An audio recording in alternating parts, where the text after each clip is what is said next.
नमस्कार हजुर मेरो ब्लगमा स्वागत छ हैन म प्रोफेसनल मेरो ड्राइभर जब हैन आज म यो गाडीमा ओइल चेन्ज गर्न आएको ओइल चेन्ज गर्ने क्रममा मेरो यो चाहिँ खराब भा रहेछ हैन यो खराब भा यो खुले हैन तर मलाई अर्जेन्ट बेसमा सर्भिस गर्नु छ नि त त्यही भएर अब कसरी गर्ने हो भन्दाखेरि अब हेर्नु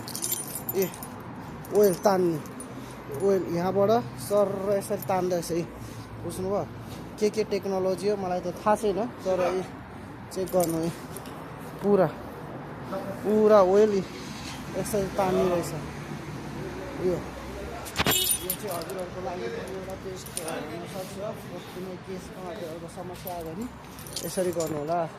यहाँबाट इन्जिन ओइल हाल्नु भयो क्या यहाँबाट पनि निक्लिँदो रहेछ भन्ने कुरा चाहिँ आज थाहा भयो